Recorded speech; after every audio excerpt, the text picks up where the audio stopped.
let's talk some ideas to help your teen with remote learning. I'm going to make sure we're live. I'm going to share with you what we've been doing. My name is Kathy Callahan, and we are talking about some tips for helping our teens with this remote learning that we're all doing. I'm going to make sure everything looks good because I'm doing this a little bit differently today. Okay, so today's Monday, April 20th. I am 4 minutes late. Well, I'm always late. But before we talk about tips for helping your teens with this homeschooling, it's not really homeschooling, is it? Because we've got teachers that are providing all the curriculum, and they're doing amazing.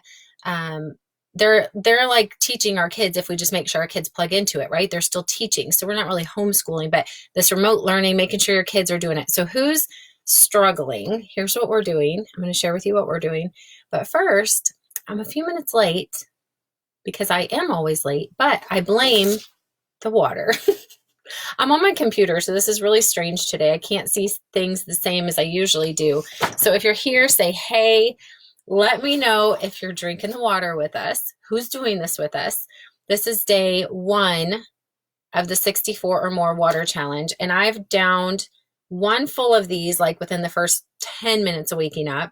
This much since then, and then a whole 24-ounce mason jar and a whole nother like 12 ounces of another mason jar. And I didn't even make fizz until 12 o'clock today, and it's almost gone. I've refilled it, so it's pretty watered down. So I'm excited about this water challenge. Totally a side note, this is the last like chance you can get in, because you've got to drink 64 ounces of water for 2 weeks starting today. So you've got to get in sometime today and chug that 64 ounces to stay in. All right, let's talk about some tips with teens. Who is at home with teenagers trying to get through remote learning to make sure your kids pass? Drop in the comments below if I've got anybody with teens. We've also got littles. So I shared at the beginning of all this, this schedule that we were doing, and this is the one we're doing for the littles. This is just the COVID-19 like schedule that floated around. It's working well for the littles. We've been able to get a little bit more flexible with them, but we wrote out the whole chart, especially because I've got a kiddo who likes routine and structure.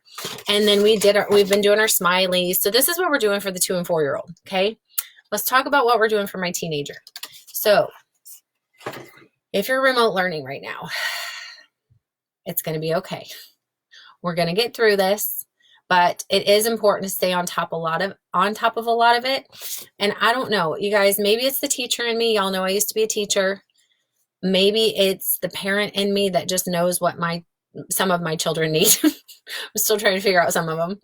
But for my teenage son, this is what we're doing. Jessica said she's got a 10-year-old going on 20. Jessica, is your 10-year-old in 5th grade, and do they have one teacher? So my oldest is in high school, and Jeremy's oldest is in high school. And of course they have multiple classes, right? So the teenagers, the high school kids have, even the middle school kids have multiple teachers. I don't know, that might make it more, I think that makes it a little bit more challenging because we're getting like 5 and 6 emails a day with the different teachers. But here's my advice. Okay. Yesterday was Evan came home on Friday. And last week was the first week that we get grades, okay? So he was with me for spring break. Then he went to his dad's last week, and that was the first week that they're getting grades. This is week 2 of getting grades. So we can't just like play around. You know, with the little ones, yeah, nobody's getting a grade, but they like school. And so we're doing our charts for the littles to like make sure we survive. I don't know about you guys, but if you have teenagers, or if you had teenagers at one point in your life and they're adults now, is it harder because are your teenagers like mine? Like, will they just do nothing unless they're made to? Or are some of you blessed with those kids who are like, I'm bored and I need something creative to do, and how can I help you, and what can I make for dinner? If you have those teens, I cannot relate with you at all, okay? I don't have those teens. I have amazing teenager boys who have lots of energy, who are super, super smart. But if they're left to their own, they're going to play PlayStation for 22 hours, maybe 23 hours out of the day, try to catch a half-hour nap, and I'm not kidding. They probably would literally do that, and neither one of them care about eating, and I'm not kidding. Like, they both are super picky, and if we don't have the food they want, they'll be like, I'm just not eating. So here's what is working for me, for my teenager, if you can relate to that. So I'm not setting the standard low, just let me make it clear, but I've got some very basics on the check chart. And yes, I have a check chart. What do you think is the reward for getting this chart done if we're talking 15-year-olds? Any guesses? What would motivate your 15-year-old to do what they have to do, especially when they're like, nobody, like, it doesn't matter. Like, I don't know. I'm not going to use this stuff anyway. Nobody's really looking at it. That stuff is optional. I don't have to get on the Zoom. It's just a choice. Okay, so here's what I'm doing for my teens. I'm sure you can guess. Oh, I want to turn my volume down. I can't see the comments unless I have my phone on. Money. Ooh, Jessica and Crystal. Crystal, how are your daughters doing? Crystal said they're making schedules too. Abby writes out all the Zoom meetings and plans her day. She's way more organized than me. Jessica's is in 5th grade. Jessica said she died doing Common Core, multiplying and dividing fractions. You guys, I used to be a kindergarten teacher, but prior to getting my first teaching job, I was a substitute teacher. So I subbed in all the grades, and I had to do homebound with a 5th grader. And I was like, yep, I can't. I mean, I loved math in high school. I loved math in college. I actually thought about being a math teacher. And then this, it was, everyday math is what it was called before Common Core came along. And I had to like literally just go lesson by lesson, teaching myself first so I could teach the student. And that's when I was a teacher, actively teaching. So now as a parent, like 15 years out of the classroom, and never did I ever teach high school, I'm like, dude, I cannot help. We're going to sit on the Zoom together. Kathy says this Aunt Kathy loves all of them so much. Okay. So here's what we're doing. My child is not motivated by money. I wish it were that. I wish he was. He's not motivated by a permit, a driving permit. He's not motivated by a car. He's not motivated by, I can't figure it out. There's only one thing that works, and it's the internet. So until this chart is filled out, the internet doesn't come on. And I don't care. I literally don't care when the chart comes on. I mean, chart gets done. So I told him, like, it doesn't bother me when you choose to do whatever you want to do. Okay. So as long as you're not rude and you don't have an attitude with me, do your schedule whenever you want to do it, right? Like, that's a little bit, but I'm not turning on the internet until it's done. It's been that simple. Yes, he huffed and puffed. Yes, he's like, God, I just want to go back to my dad's. Yeah, he did all that stuff. But when he's at his dad's, you know what he's doing? Calling me, God, Mom, can I just come home? So it doesn't matter. They're never going to be happy. You're always going to be wrong. So just do what you believe is right for them. So I made a very simple chart. Here's what it says. Get your schoolwork done. So you can do it at 8 o'clock at night. You can do it at 8 o'clock in the morning. It doesn't matter. Now, if there's a scheduled Zoom, that's part of schoolwork, right? 30 minutes of fresh air. That's not that hard. Get outside for 30 minutes. You can sit inside for the rest 23.5 hours of the day. One nutritious meal. Now, this is funny. All I require is like some fruits and vegetables in there, not crap food. And he was like, oh, does my yogurt and milk and corn dog count as a nutritious meal? And I was like, well, where's the greens and where's the, fruits and where's the whatever? And so he's like, well, will you just make me a shake then? So I made him a shake, and then he started drinking the shake. He's like, never mind, I'll just chew the gummies because we have fruit and vegetable gummies. I don't care like how he gets them in. I'm like, have a salad, have a shake. But I made the shake with broccoli and spinach and what else? A greens powder. And he's only used to the spinach being in there. So anyway, Crystal said Bree's less organized, but gets all her work done by noon. She's less type A, but it seems to work for her. I really have to give Evan this structure.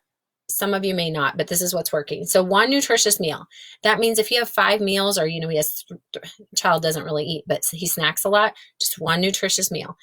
Play with your siblings. I think this is important. There's not like a timer on it, but he has little brothers and he has a big brother, and it's important that they all interact, because if left to his own, he's going on in the sunroom, or he's shutting his door, and that's not good for you. Chores, that changes every day, but today it was dishwasher and trash. Do them whenever you need to do them, or whenever you've got it in you to do them, but no internet till they're done. And the last one is how many showers he's allowed to have a day, is a maximum of 2. I had to put that on there because when you're home now for 24 hours a day, I don't know. I'm like, you can only showers maximum of 2 a day. So this is the funny, Crystal said, and listen, guys, I'm not trying to embarrass my teenager. He already knows what I do for a living is put our life all over social media, and it's going to be okay.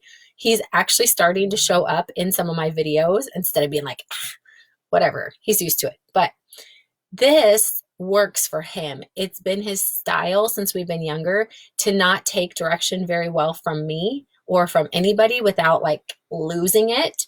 So we don't discuss it. This is a huge tip for if you have kids that are a little bit more difficult. Don't go to them and be like, hey, it's time to do your schoolwork. I need you to go outside. Don't do any of that. Like my counselor actually taught me this a long time ago. Write it on a piece of paper and let the paper tell him what to do. Or sometimes I'll text him. Crystal said she loves it. She needs to put at least one shower per day for her kids. Yeah, and there's so many other things. Yeah, I thought boys were supposed to be easier too, Jessica. There's so many other things I could put on here. There's a lot of areas. I mean, I want to say only one towel per shower, like, or per every 3 days, or I don't know. There's so many things we could pick apart, but just pick the main key things that you think are best for their well-being, the things they have to do for school, and let go of the rest, because we're all like in a new circumstance and this is tough for all of us. So, but the check chart has worked because they're in the middle of like PlayStation. You're like, hey, it's time for dinner. He's like, why are you always doing it? And I'm like, hey, listen, like somewhere, did you check off your meal? Cool, go. Like, I'm just picking my battles right now. And he's doing really, really well. So at 8 o'clock this morning, Evan was awake. At 8:30, he was on Zoom. At 9 o'clock, he was on another Zoom. At 9:30, he was doing all his PE exercises, like 20 minutes of exercises. By 10 o'clock, he was outside in the garage playing with the kids, getting fresh air and getting outdoors and playing with his siblings. What else did we get done? He got his nutritious meal in. He ended up drinking part of his shake and then eating his fruit and veggie gummies, and he had his yogurt. I'm counting it good. He did his chores. He's like, knock it out. What do I got to get done? Man, when you got to get it done. And so then he's learned to like just chill and not be harassing me about everything once it's done. Because if he harasses me, then I go crazy and I open up my phone and do you all have okay, last tip. But anyway, so do you all have an app where you can like turn off your internet on select devices? It's through your router. So he knows that I will go open this app and turn that back on as soon as everything's good, as long as he's not like harassing me about it. So then he'll just go sit and wait patiently. And then he'll be like, is there anything else I need to do? And I'm like, no, this is like a huge, huge process for us to get to that point. And I'm not kidding. So anyway, then I just go turn back on the green. I'm like, you're good. And I'm like, didn't that feel great? I'm like, it's 10:30 or 11. You're done for the day. You got it all done. He's like, can I go to bed now? Because he woke up at 4 a.m. to play PlayStation. I'm not kidding. So I'm like, I've got to help him learn how to manage himself, not just always dictate it all, but he does need a guide. So anyhow, that's what's working for us. I hope it helps somebody. Share with me what is working for you. I know I've got some, like my nieces. Now, granted, they have different parents and they're different kids and all that stuff, but I mean, they're like painting paintings and I don't know, they're probably building houses and they're probably, I don't know, taking food to food pantries and serving the poor and doing some. I am working with where we're at. And maybe next week there will be maybe next week we'll have a new layer to this, but this is where we're starting this week because grades are a priority. And he sat with me and he was like chill about it. And he almost turned on the video on the Zoom. He's like, I think I might start the video. And I was like, oh, they'll see your mom. Okay, anyway. All right, that's enough about that. I hope that's some kind of Monday motivation. If you need to do this for yourself, get yourself a check chart. Those of you who are in the water challenge with us, we have check charts to color in our water. It just feels good to check stuff off. And he wins stuff, so that's a bonus. And in his case, he wins his internet. All right, guys, I hope you have a fabulous Monday. I'm going to go jump into our 14-day water challenge and just show some of our prizes. And, oh, you can't see that very well. And I'm going to be giving away, oh, look what I'm giving away. I'm adding a couple prizes to the water challenge. So if you're over in the water group, as soon as I hang up here, I'm going over there. But I don't know about you, but I've been in the bathroom 25 times today, and I know it's hard. I know it's hard to come by some toilet paper and some flushable wipes right now, so I'm going to hook you up. So I'm going to be putting those into our prizes. I'm going to talk about our first TikTok challenge in the water, 14-day water challenge group. Our, what is our hashtag? Who remembers what our hashtag is? I can't remember what our hashtag is now. I can't remember because now I'm laughing about the toilet paper. Jessica said, let the chart tell them, not the parent. Love it. That's honestly been the biggest tip. Evan has torn up so many pieces of paper that I've written things on for him. He's shredded them. He's like written all, like he'll get so angry at the paper and then he'll calm down and then he'll go like piece it back together so he can even read what it said. I'm not kidding. But I'm like, I didn't have to deal with any of that. You and the paper had that out with each other. Hyped for hydration. Thank you, Crystal. Hyped for hydration. All right, so I'm going to go. I've got a couple more water bottles to give away. These are adorable. I got this one. This is my favorite. I'm drinking out of it. All right, guys, jump into the water challenge if you're there. If you're not in there, like get in today because you could still get caught up with your 64 ounces of water. I got some earrings and some oil. Oh, some oils to give away. So I'm going to go jump over there. All right, I'll see you tomorrow, Tuesday at nap time for nap time chat. Bye, guys.